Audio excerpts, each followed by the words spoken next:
broadcast number 199. That's just one shy of 200 episodes since December of 2012. We're very, very blessed to have again with us today Terry, Mr. Limpet Lilly, the brilliant underwater photographer, marine biologist, and activist on behalf of all of life in the ocean. They're in Kauai, Hawaii. Terry, how the heck are you, my brother? Actually, I'm sitting in front of a fan right now because we have an abnormal heat going on here in Kauai, and it's really, really hot. Wow. Well, I've got my shirt off here. I'm sitting indoors on Magnetic Island, Queensland. So tell us about the trumped-up red alert state level that Hawaii is on now, about the impending nuclear attack from North Korea, I'm guessing. Yeah, you know, Jeff, I mean, we're old enough to remember back during the Cold War, where we had to do drills in school, for a nuclear bomb and get underneath our chair. You had to turn the desks. Yeah. I kind of thought that scare tactic was probably gone and buried forever, that, the Earth had evolved a little bit more than that. But Donald Trump is, openly boasting about, a war with North Korea. Who knows, China, Russia, and Iran thrown in there at the same time. They're moving massive amounts of weaponry and anti-ballistic missile defenses on the warships and on the ground over to South Korea right now. And Trump is putting Hawaii on red alert as a potential to be bombed by North Korea. All the way to the point, get this one, Jeff, of opening up bomb shelters again in Honolulu and telling the people there that they need to be prepared for a nuclear attack. And it's on the news almost every day here in Hawaii. For real? Well, yeah, I mean, it's like I kind of like sit there and look at the news in the morning and just go, is this real? I mean, it's unreal. So I was just a part of our congresswoman here, who's very negative on Donald Trump. Her name is Tulsi Gabbard. A wonderful congresswoman. She was going to be the vice presidential candidate if Bernie Sanders was elected. Anyway, I know her personally, and she just put on a big program here in Kauai and talked about all this stuff and how out of control Donald Trump is in so many ways, especially with the military. Yes, well, it wouldn't actually be a war with North Korea because, as I understand it, their nuclear arsenal is about like comparing a matchstick to a truckload of dynamite. I know, it's Jeff, it's really sad, but it's really obvious, and I'll tell you what happened just today, because there's a new news on this every single day right now here in Hawaii, and pretty much everyone's following it. But anyway, all of the analysis that I know through the military family that I've been involved with, and I know a lot of senators and Congress people and radio talk show hosts and scientists and everybody across the board seem here in Hawaii is fully believing that all Trump is doing is he wants to keep the military base here in Hawaii, and he wants to fund Raytheon and the other military-industrial complex to utilize Hawaii for the training and advancement of new war weaponry. And so in order to keep that stranglehold on Hawaii, he's got to make a bad guy, and he's got to scare everyone, that North Korea is going to be bombing Hawaii. But in the same breath, even his own generals are saying that ain't going to happen. Of course not. But isn't this the age-old story that war is actually, and the whole military thing, all it's really about is business, making money, selling all these technologies and stuff. And did you see the article I posted last week with my posting about what the true meaning of nuclear war actually is? It was an interesting article by a guy who wrote extensively about Fukushima, and he never cited his sources of information, but I wanted to run it by you. He said he reckoned that the U.S. was sending a lot of its older aircraft carriers and destroyers and vessels and stuff to the Sea of China, South China Sea, so that they could unfold a sort of false flag thing, kind of like Pearl Harbor was, where all these boats would be sitting ducks and they would be destroyed if North Korea didn't launch against them, which he reckoned they wouldn't do because they didn't want to just be instantly annihilated. Then there was also a Japanese military entourage out there who could fire on and sink the U.S. vessels. But who would know? Who would actually know what happened? And then they could declare war on Korea. They could go like, oh, look, now we have to amp up all the military stuff. Look, we told you so. And, by the way, we're going to need all this new, fresh taxpayer money to get all these brand new aircraft carriers and stuff, and with brand new Raytheon undersea electronics. Well, Jeff, it's really hard at this point in time, I think, to analyze as a private citizen on what the U.S. military is doing. But I do know a lot of folks in Korea. Matter of fact, I work with the gal that's doing a documentary movie, very well known, that Kuhan Hyuk, that I introduced you to. And she's part South Korean.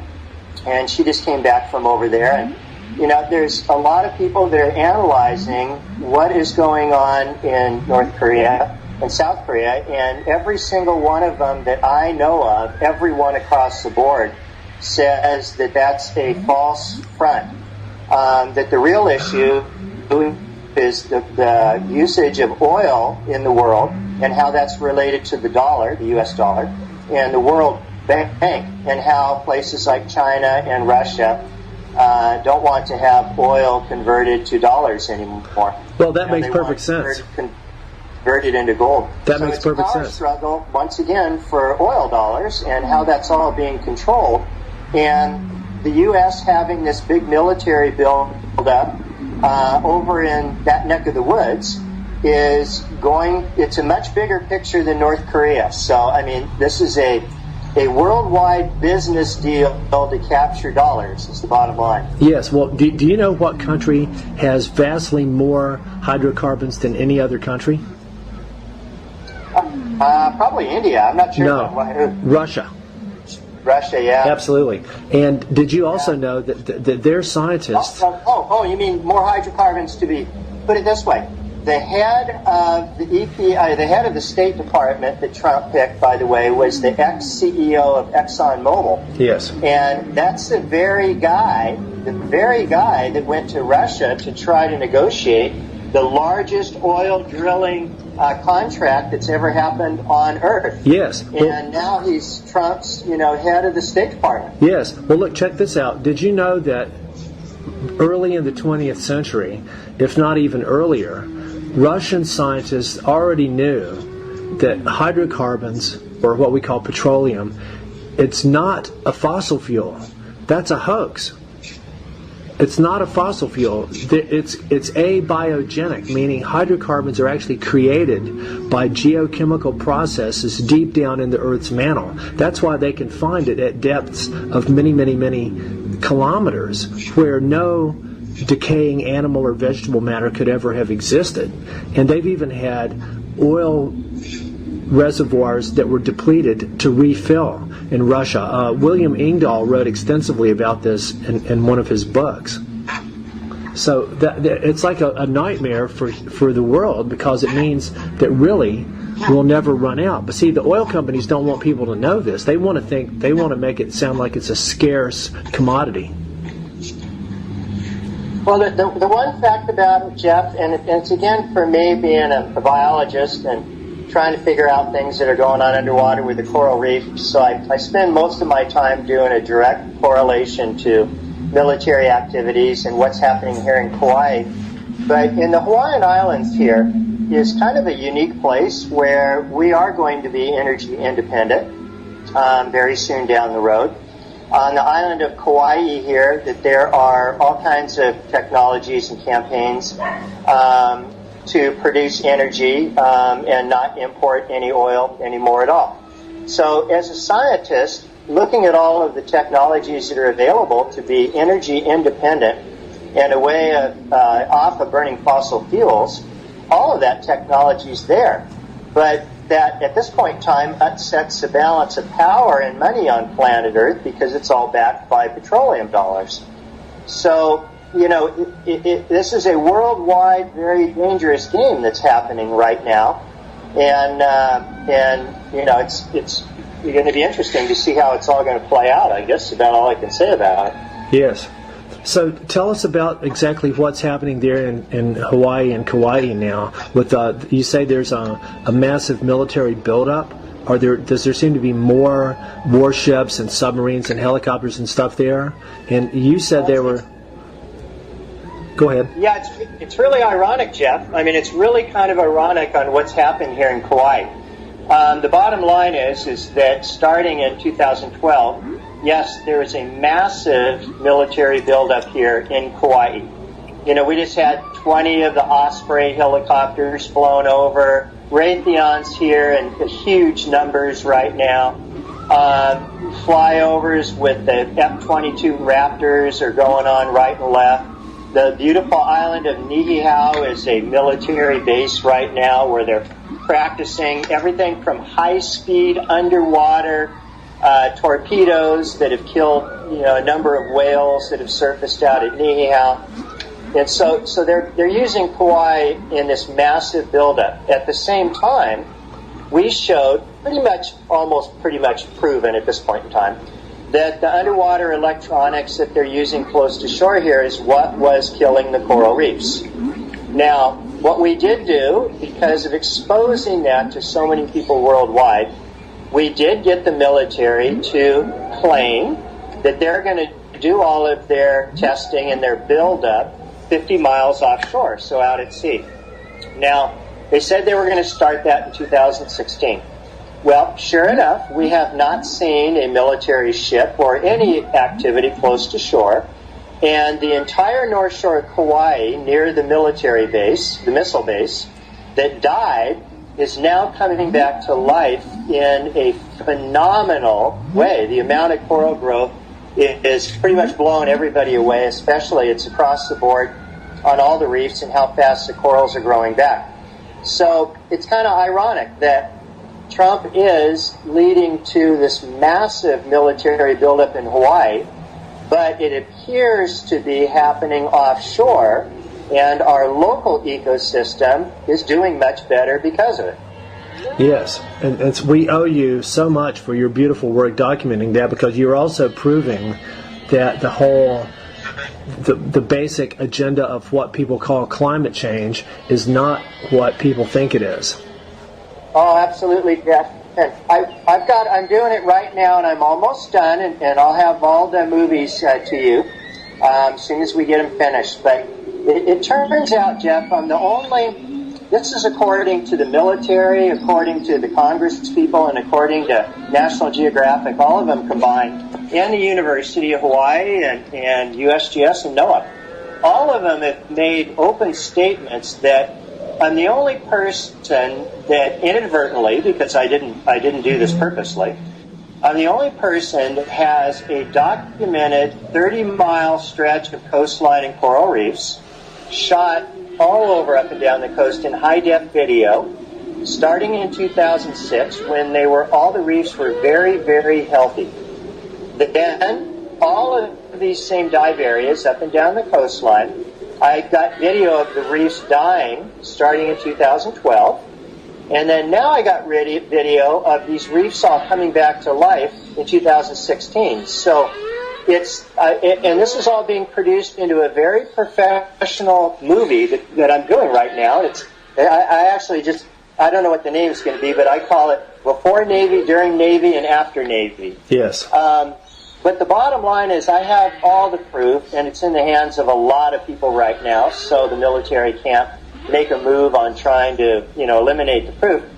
And it's going to be a shocker to the world, because this is going to show an actual documentary of an entire reef system dying, and it has no timeline with coral bleaching, acidification, or sea temperature rise at all. And while this was all happening in other parts of Hawaii, the reefs were doing fine.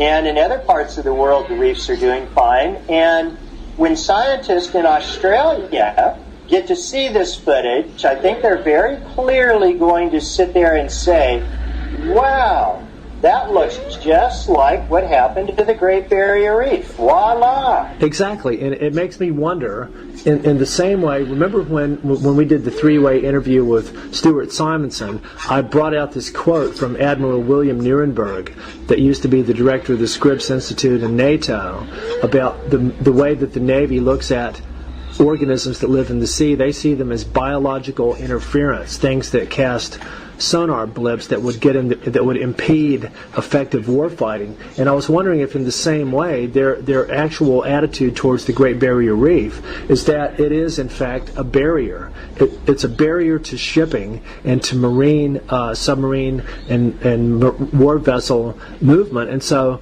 the quicker it's dead and just crumbles out of the way, the better. Could that be how they're thinking of it?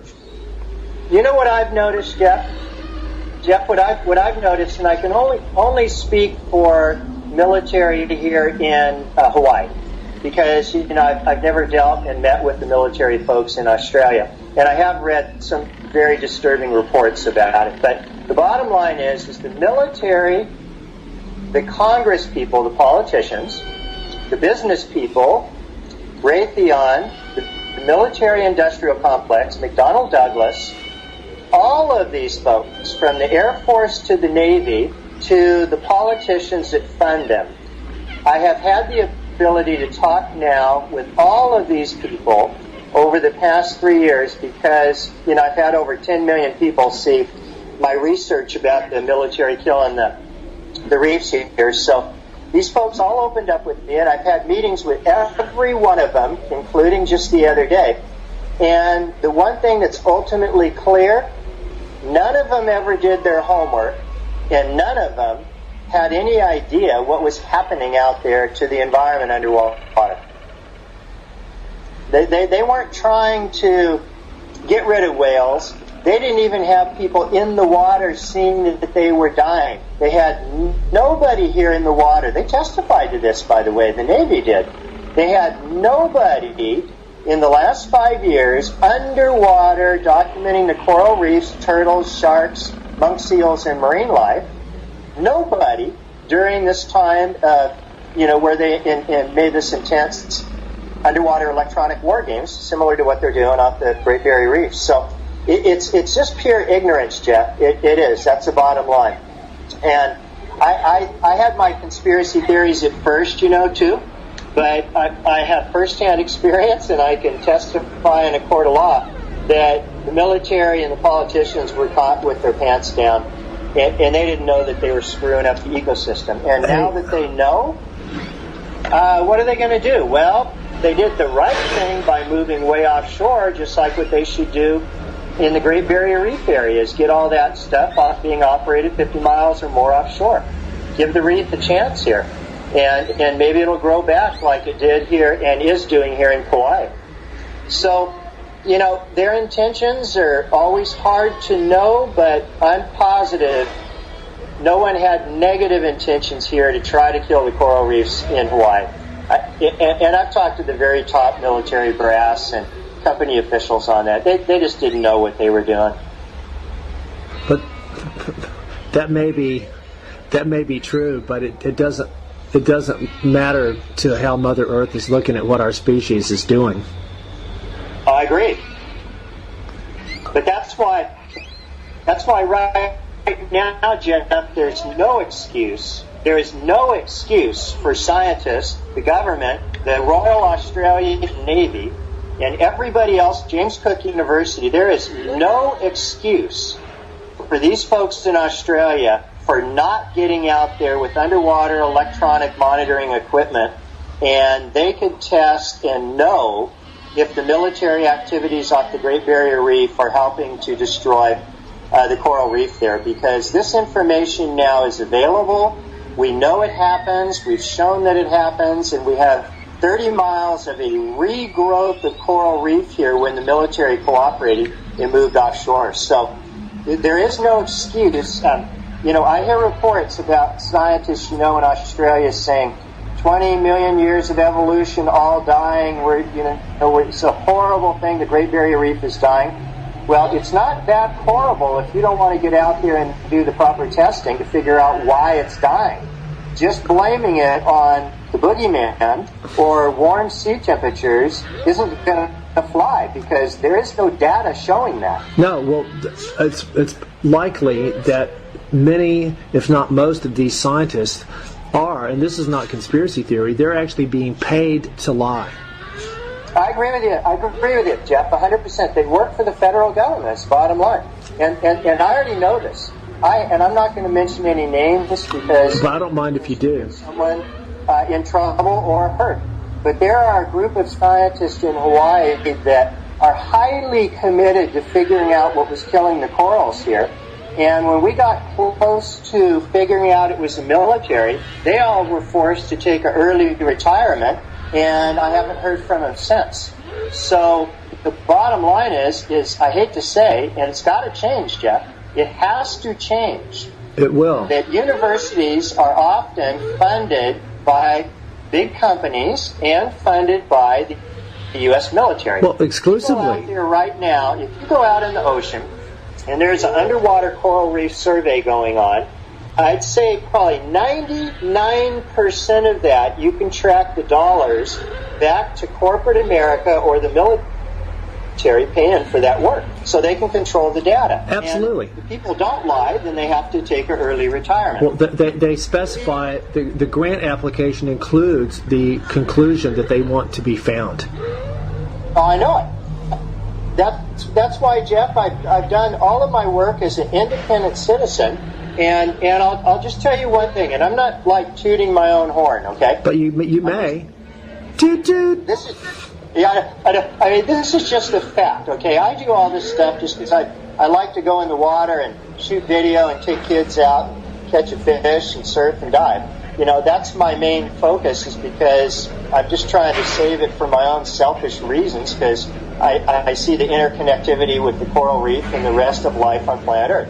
Now, the bottom line is, though, that every single one of these people that I have worked with, every single one, okay, all got paid by the government. And I figured this out. In the last 3 years, I spent $182,000 of my own money. I had a zoo, I sold it. It was a zoo not displayed for captive breeding endangered species to be released back into the wild, so good zoo. But anyway, I sold the zoo, had $180,000. I spent 5 years spending my own money until I ran out of dollars, studying why the reefs were dying here in Hawaii. Now, that's $180,000 figured out the problem. At the same time, all of these government scientific researchers spent tens of millions of dollars, more like $20 million, and they're still sitting there saying, we don't know why the reefs died. Well, now, that's a fact. I'm sure. This is just another one of the myriad examples of the whole demented mental operating environment that humanity is operating on right now. It is, Jeff.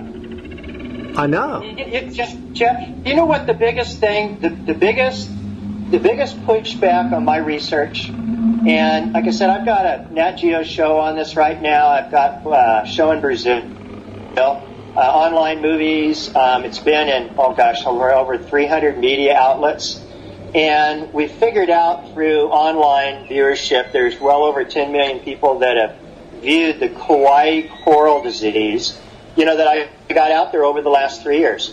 Now, in all of those people around the world that have watched this info and complained and called their Congress people and senators, of all the letters that have been written to the military, of all the talks that I've given to University of Hawaii, to all the other institutions, the only thing that's come back to me in a debate on that, Jeff, you're going to laugh.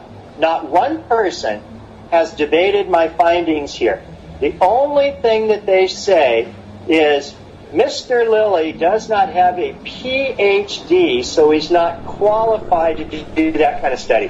Well, but that's a compliment, because to any thinking person, that means that your brain has not been constricted and atrophied by adherence to academic protocol. Right. We have to take science and have that come back into the private sector, and being done openly through a lot of independent scientific folks.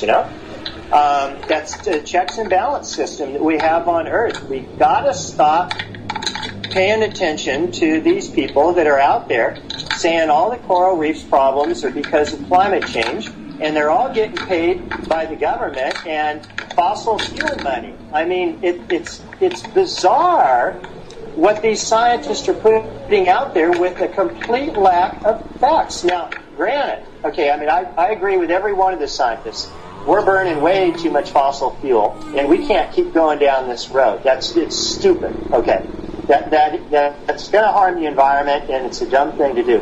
But to take that knowledge, okay, and say the oceans have warmed a couple degrees and it's killing all of our reefs, that's an absolute bona fide mistruth. If you go, and Australia is going to be one of the greatest places, by the way, Jeff, because if you go north out of Australia up into Micronesia, and go up into places like Solomon Islands and Yap, and then over to Indonesia and Timor, and up to Bali, and then up more towards Sumatra, and then keep going north to the South China Sea and southern Philippines, well, you're going to find that all of those waters, they're relatively shallow, by the way, and we think that's probably why the military doesn't operate there. But those waters were just as warm as the Great Barrier Reef, just as warm as here in Hawaii, and guess what? No coral bleaching in that area. And the reefs have been doing very, very good. We're going back to Wakatobi in Indonesia in October to redocument how much the reefs have grown during global climate change. So this just doesn't pan out, and these people are not being honest with the public. No. Well, there's an interview I did a couple of days ago with an interesting woman named Ilana Freeland, and I believe that I sent you a PDF of her book. It's called Chemtrails, HAARP, and Full Spectrum Dominance. Well, in it, she talks about... Yeah, I know. I never read that. Yeah. Well, I just did an interview with her, which you should listen to, man, because it sort of it ties in. She hasn't learned anything about undersea stuff. That's where you and I are filling in the picture, but she has created a pretty good overview of what's really going on with the global military agenda and what full spectrum dominance includes, and a lot of it is and it ties in with the HAARP and microwave stuff there in Kauai, that to change the composition of the troposphere with all the chemtrails to make it more conductive for microwave transmissions to use in their weather modification and tectonic warfare. And also she's bringing in a transhuman agenda thing to where that they're actually working on engineering what people are through all these different substances and nanoparticles and stuff like that. And I think that there would be elements of truth to all this, but it's... Oh gosh, Jeff, there's more than elements of truth. I posted them up on my Facebook page, and so they're still probably there.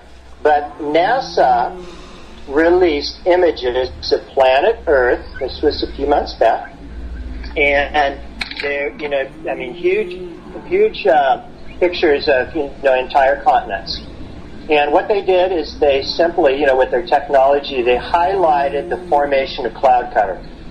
And every area where the microwave HAARP transmissions are being sent into the atmosphere for cloud and weather manipulation, you can clearly see that from space. Yes. It's so clear it's unreal.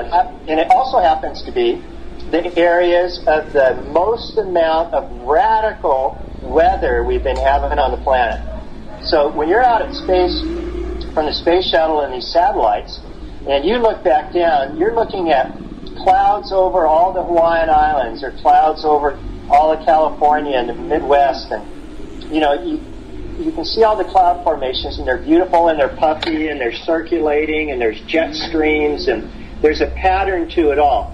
And then you see this area of these cloud waves going out that are absolutely 100% unnatural, and they pinpoint to all of the known HAARP weather manipulation areas, and you can see the whole thing vivid from space. Yes. I mean, as vivid as can be. It's kind of like, I mean, I showed him, I have a girls and boys club, and a couple of these, school grade classes that I teach at. I show the kids these pictures and they can figure it out. They go, wow, that looks just like radio waves, where someone clouds. I mean, look at the design on that. That's pretty cool looking. It doesn't look like anything normal on planet Earth. Wow. The kids can even figure this one out. Our governments are manipulating the weather, and that's what's causing a lion's share of our radical weather problems we're having on the planet. Absolutely. Well, I've been saying this for years, and Alana says it too, that the whole climate change agenda, it started out as global warming. All it is a smokescreen for these military operations. You know what? I think that's completely provable right now. We don't even need to debate it. Michael Murphy, yes, with his famous movie, What in the World Are They Spraying? Yes. And so Michael Murphy is a good friend of mine, and he's coming out with his third weather geoengineering cloud manipulation movie that he's going to be done with it here, I think in a month or so. We're going to premiere it here in Hawaii, by the way. And so as soon as, I haven't seen it yet, so as soon as we get that movie, I think he's going to, nail it to where people that watch are simply going to not have any doubt anymore about climate manipulation and what's going on. And Bill Gates, he spent billions and billions and billions and billions of dollars on this. Yes. And I was told, and I can't say that this is true for sure, Jeff, but I got the information from some pretty powerful folks that have been studying this for a long time, that the original intent, where the Clintons and the Gates Foundation and stuff, going back a number of years, they really amped up the HAARP program to try to figure out how to reverse some of the ozone layer problems in the North and South Pole. And it went out of whack and went squirrely and made everything worse. So they've kind of set into action an abnormal chain of weather patterning on the planet. So it would be fascinating to see how this stuff originally got put out there. We know the military's used it forever as for weaponry. Yes. And they've been very clear about that, and they're using it now even more than they have in the past. And I can also tell you why the North Korean missile blew up on the right above the launch pad the other day. Because of a microwave. That was made very clear here in Hawaii. A directed energy weapon. But anyway, so these things are just fact, and as soon as people, start realizing it, then we can give a little more powerful place to make some changes here. But the public's got to pay attention to these movies, pay attention to these books, pay attention to all the information about geoengineering and cloud manipulation and how they're using that for the purpose of warfare, because the military is really pretty darn open about all this stuff these days, Jeff. This is not secret information anymore. And they got to stop listening to this blanket, drink the Kool-Aid, that burning fossil fuels is the only cause for climate change. Because it's not. It's one of the problems with climate change, but it's not the only cause, and it's not what's killing our coral reefs. Well, if you actually research into a lot of older scientific knowledge or trying to understand climate changes of the past, no one ever brings in the greenhouse effect as more than just a peripheral, relatively minor aspect of what's caused the real climate change on this planet, compared to much more larger scale things, a lot of which originate that are of extraterrestrial origin, whether it's the sun or other bodies passing through, gravitational and electromagnetic and radioactive influences and bombardments and stuff like that. But so this whole thing, it's like what they've actually tried to do is demonize carbon. Carbon is the most central element for life as we know it. And for people to think, you even see the expression carbon pollution. That's a complete oxymoron. So, but it's, what we're talking about is the scientific ignorance of the public. We need basic scientific education, but I've said this so many times before, but to me, the scale that all this stuff is happening on planet-wide, and the damage that we're doing, the damage we know about, but worse, the damage we don't even know about because of the scale of all the military and industrial stuff, and so much of it's invisible. It seems to me, I don't know that we can turn it around. I don't know that we could possibly correct or heal the damage that we're continuing to do. It seems to me that a catastrophic discontinuity that's going to take out civilization is the only true hope for the healing of Koyaanisqatsi. Well, I think, Jeff, and again, sometimes it's hard for me to spend time on the larger picture like that, because I tend to be kind of solution-oriented, so I like saving the coral reefs here and getting the military offshore. So I tend to like to focus on things that I can see an outcome within a given period of time. Yes. And so whether or not humans are going to exist on this planet for very much longer is highly debatable. Absolutely. Way too many humans on the planet right now. Well, too many stupid ones. Past holding capacity already. So that's hard to say, but the bottom line is that there is a lot of things that we can do to make things better. And the government, once again, and the military, and the big businesses, they tend to try to confuse the public. And the more they keep the public confused, and the more they can do whatever it is they want to do. This just came out in the paper yesterday here in Hawaii. And the USGS, U.S. Geological Service, did this long-term underwater study of our deep water reefs offshore and of Hawaii here. And the deep water reefs that are way too deep to be affected by, climate change, up above, lost about 3 feet of the depth of the reefs over the last 20 years. The deep water reefs are starting to collapse and shrink. Now that's throwing and this is across the board here. That's showing a variable that no one's even looked at, because that kind of data hasn't even been accessible until recently. And so we got a scenario around the Hawaiian Islands where the deep water reefs have shrunk a year. So that means that something out there is causing that to happen, and the amount of variables that you need to figure that out is pretty vast. So yes. It's the time right now on the planet, if humans are going to exist, they have to increase science, they have to increase their knowledge of what's going on the planet, so we can make good decisions on how to exist in the future. Well, if we could what's happening in the United States? We have a bunch of idiots in control that are wanting to cut out all of the science, cut out all of the testing, cut out all of the studies. And it's a no-win situation. It's not sustainable. Exactly. And believe me, it's going to fall apart. Well, it already is. It's going to fall apart here pretty quick in the United States of America. Yes. I think that, it's like the powers that be have almost successfully eradicated any mention or awareness of the global nuclear scenario from the public radar, but you've got a massive amount of synthetic radionuclides still being plied into the Pacific Ocean from Fukushima. And for people to think that that's not having any effect on the life in the Pacific Ocean, that's kind of very unscientific as well.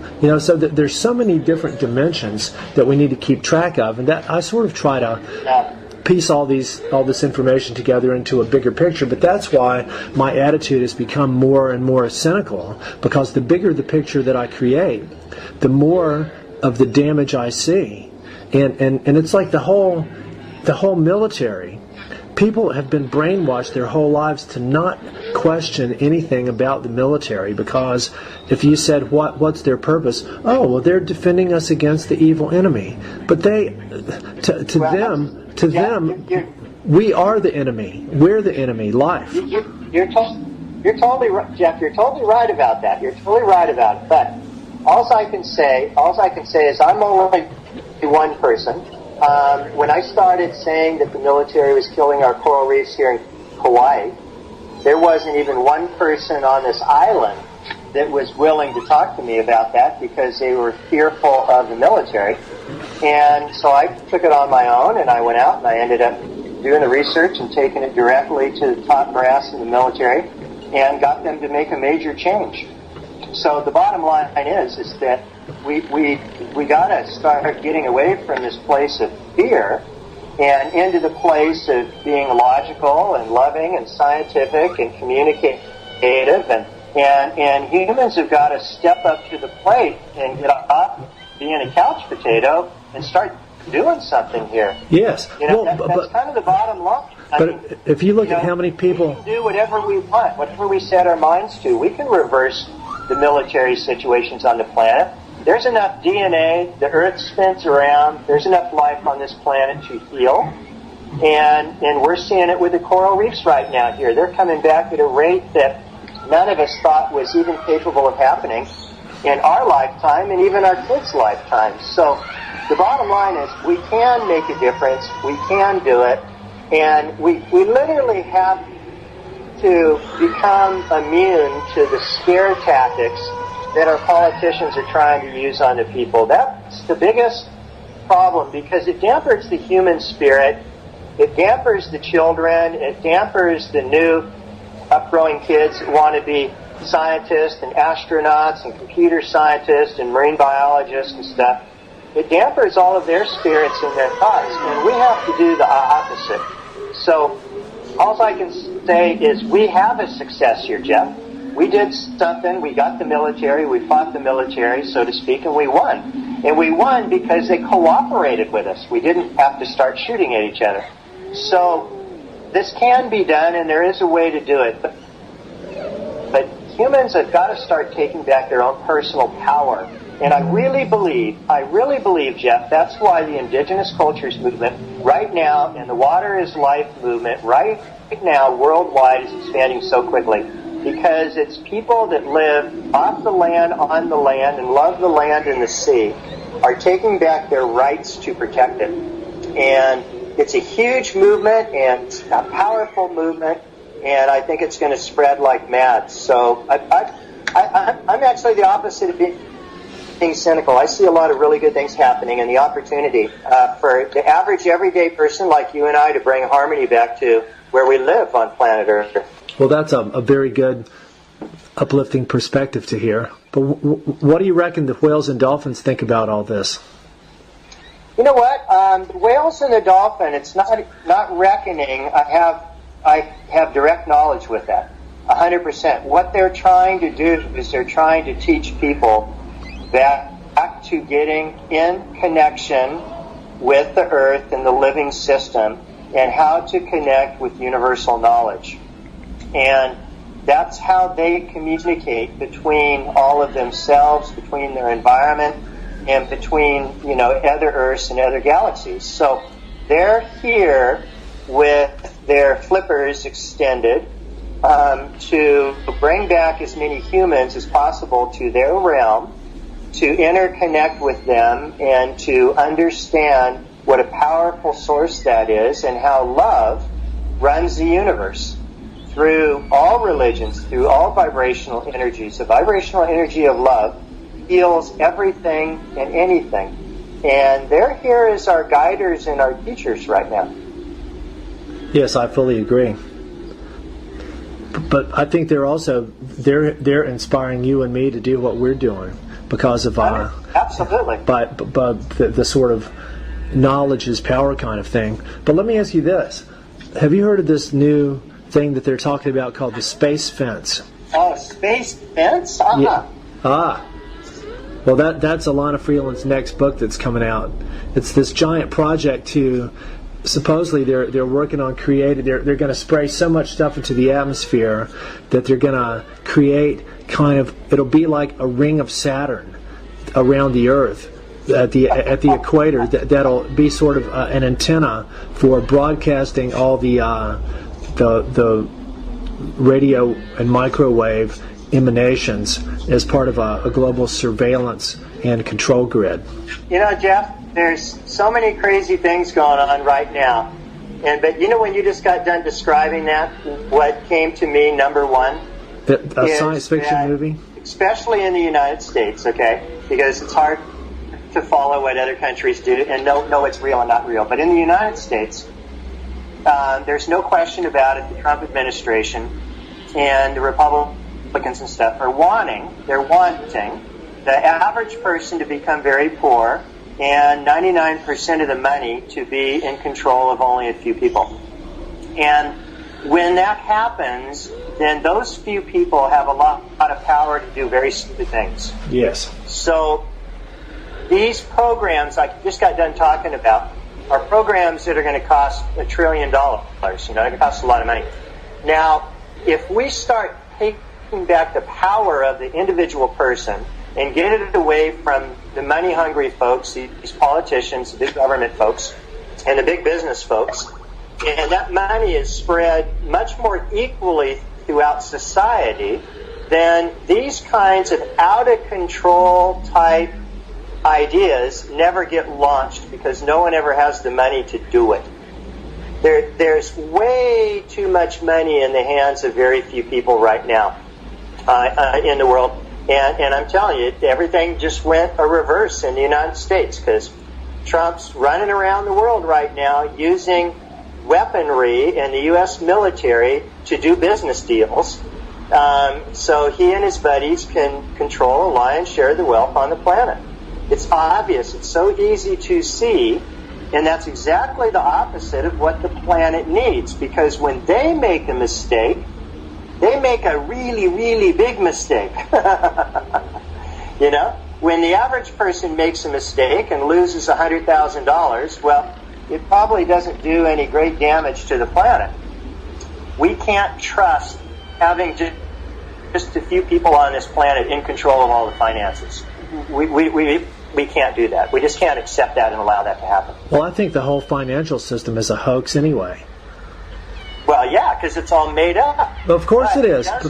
Indigenous people Billions. didn't use money. The whales and dolphins don't use money. It's like this, to me, the whole capitalism is like the one true world religion that everybody that does everything by the dollar worships this false god. Doesn't matter what country they're from, you know, and the international banking cartel are the sort of the overlords of the financial system. Yeah, I mean, you know, that's all, Jeff, that's all truth. That's all truth. But the bottom line is, I keep kind of trying to bring it back here, is that we've got like 9 billion people or something on this planet, or 6 billion, I don't know what it is now, but it's a massive amount of people on this planet. If everybody out there, my dad used to preach this all the time, and it's every part of my life. If everybody out there would do and give back a little bit more to nature than they take, we would reverse all of these problems on this planet very quickly.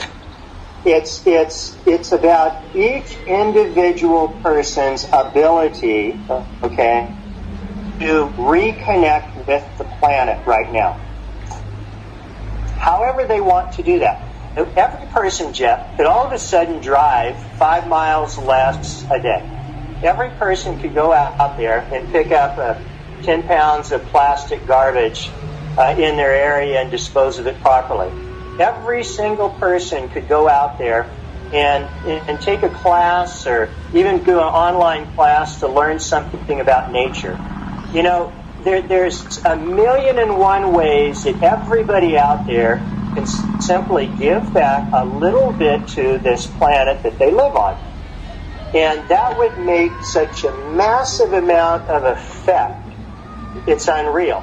So all too often people, Jeff, they sit back and they go, I don't know what to do. You know, this is confusing. I don't understand all of this stuff. How can I fight big business or big America? or the American military. How can I fight that? How do you eat an elephant? One bite at a time. And that's what I see happening at this point in time. That's the good positive part. Here in Kauai, when I first moved here full-time about 8 years ago, there was organized maybe a couple hundred people on the island that were working in environmental issues in some kind of organized fashion. Right now, 8 years later, there's like 15, 20,000 people on Kauai and dozens of groups that are organizing environmental issues here in Kauai. From sustainable food, sustainable energy, cleaning up the environment to, taking fishing nets off the reef. I mean, to having your own home gardens. So I'm actually seeing a massive amount of people taking back the actual hands-on care and concern of their local environment here in Kauai. And it has made a huge difference, Jeff. I mean, it's unreal how neat it is. And these folks aren't listening to Donald Trump or the corporate America. Matter of fact, they stick their finger up at all those characters. Yes. And they're taking control back into their own hands. Well, that's really good. And that's what I see people being able to do here, and that's what I see the need. We got to take the power back, but we got to do it individually. Yes. Is it still true that the military base there is the single largest employer on your island? Yeah. It's the largest employer on the island, which is ridiculous. None of the money, by the way, goes back into Kauai. And then here, Donald Trump just announced today with Admiral Harris, the chief of staff, he's the guy that I've actually been working with, that they now want to increase the missile and anti-missile and radar capability of the military base here in Kauai. So here after we've now been successfully showing them why they're, harming the environment, and we got something positive done, now they're saying today that they want to increase activities here. So absolutely. This is just... Well, look, let me go back to something that you and I and Stuart were talking about. Do you have or could you manifest access to instrumentation that would allow you to measure ambient microwave radiation there? Yeah, Jeff. That's the whole picture there. Okay, that's the whole picture. That I have the ability to, and so do millions of other people, utilize money to prove what's going on and cause a major change on this planet to protect the environment. The problem has been, just like what happened yesterday, is that the money is being tightly controlled by the people that are ruining the environment. And I'll give you an exact example. I had in my budget $45,000 for underwater electronic monitoring equipment in 2 grants that totaled $450,000. We wrote up those grants, and those grants were supposed to be funded. They were scientific and education to my nonprofit group that I work with in May of this year, last month. Well, Donald Trump put a hold on all of those grants by freezing the EPA and NOAA and the federal scientific grants. So yes, all of this stuff is easy to prove, but the problem is that the financial folks know it, and they try to get a stranglehold on any funds going into those projects. So that's currently where we're faced with right now. So we got to go about proving these things in an archaic way with very little money. And that needs to change. Well, but you have some high-tech electronic engineer friends there, don't you, that you could probably give you the gear you need to take microwave readings? Well, yes and no. Sorry about that. The problem with it, it's not just testing for microwaves, because if you could just go out there and test for the military electronics and electromagnetic radiation, you could tell where it's coming from, and that's what the Chinese and Russians would love to be able to do. I've got that big document done by the U.S. Defense Department on microwave warfare, and they explicitly talk in there about how they alter microwave transmissions 24/7. and they send them out on these vertical pulse rates, but they constantly change frequencies and they constantly move to where the microwaves are coming from, so they cannot be readily detected. Put it this way, the U.S. military pretty much admitted it. It was in the Wall Street Journal in an article which just went over everyone's head. The missile that North Korea launched got off the launching pad. That missile was taken out by a microwave beam off the American warship. That's what they're doing. This is microwave warfare. So in the article from it's either the New York Times or Wall Street Journal, but I have it. It says right in there that the U.S. government has been sabotaging the electronics of North Korean missiles for quite some time. I have the document from the U.S. government explaining exactly how they do it. And they take control of the computer in the warhead of the missile with a microwave beam, and they can do things like cause the missile to go into self-destruct mode and blow up. This is technology that's being used. Now, if the North Koreans and the Chinese and the Russians could detect an incoming microwave beam, they could neutralize it. So we can't go out into the environment and just say, okay, the military used X amount of microwaves today. They're not going to allow the technology, for that to happen. What we can do, Jeff, we can go out in the environment and put down electronic monitoring equipment that shows the effects of these transmissions on the marine life or the environment. Yes. So we can pick up stray electrical energy in the reef that's not supposed to be there. Stuart Simonson, he engineered all the equipment to do that. The problem is I can't just go jumping in the water and start using that equipment because it's too technical for me. So we would need to have electrical engineers or chemical engineers come on site and go out with us to lay down equipment to monitor it for a while to teach us how to use it. Yes. So again, this kind of stuff we were applying for in these research grants that got canceled, or postponed at least, at this point in time. So we're going to have to start rewriting grants and giving them out to the public sector to get the funding to do this. Yes. It's all easy to do, Jeff. All of this environment, Jeff, right now, okay, our conversation. If we had a team to work with of electrical engineers and $250,000, I would be on the airplane in a day to be over and go diving on the Great Barrier Reef with a bunch of scientists that I know from there. We probably, within 60 days, could tell the world exactly to the T what's killing the reefs there off the Great Barrier Reef for $250,000. Well, look, let me ask you this. I need to wrap up this show because we're right at the limit of the end of the show. Maybe we can continue with a part two. I'm going to sign off right now for On the Brink Radio. This is Jeff Wefferson with Terry Lilly, Mr. Limpet there in Kauai. Please join us again next week.